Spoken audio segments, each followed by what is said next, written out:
시끄러워서 일당백이에요. 일당백. 수업이 안 돼요. 일단 안 오고요. 와가지고 자거나 떠들어요. 중국어로.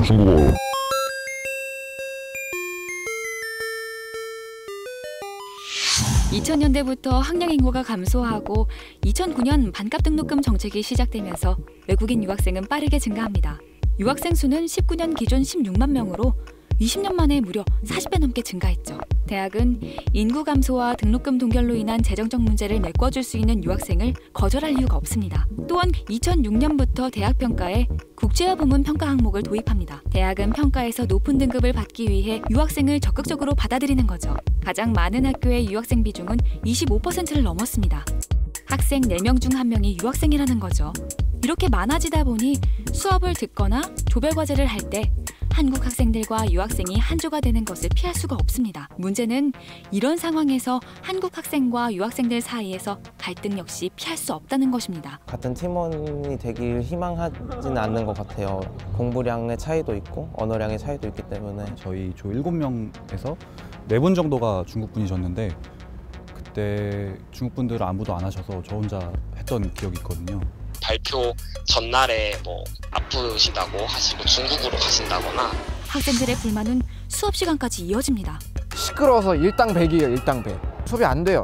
일단 안 오고요. 와가지고 자거나 떠들어요. 한국인 학생들이면 좀 더 쉽게 받아들일 내용을 몇 단계 더 걸쳐서 설명을 하고 그러느라 수업이 지체되는 경우는 많이 있었던 것 같아요.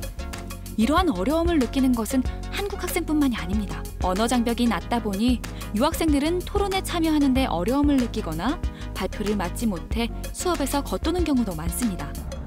팀플 할 때 사실 진짜 열심히 하고 싶거든요. 근데 자기 실력이 한국 실력 제한이 되니까 마음이 있지만 힘이 모자란 것 같아요. 팀원들한테 좀 미안한 마음도 가지고 있고 외국 학생들은 항상 그 남은 부분이에요. 기분이 상하지만 또 이해가 해요. 네, 자기가 능력이 좀 부족한 부분을 인정을 해야 되니까.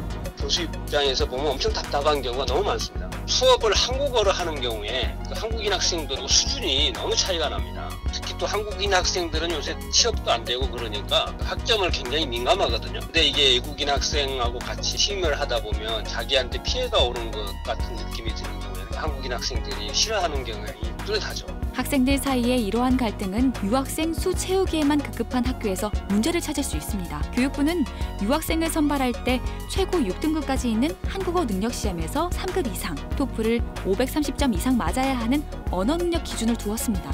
3급은 대화에 필요한 기초적 언어 기능 수행에 그칩니다. 하지만 이것은 말 그대로 권장사항일 뿐 대학이 지켜야 할 의무는 없는 거죠. 국립대 9곳의 유학생 현황을 보면 언어 능력 기준을 만족한 유학생은 41%에 불과했습니다. 그러나 이 기준을 만족해도 유학생들은 수업을 따라가기에 어려움을 겪고 있는데요.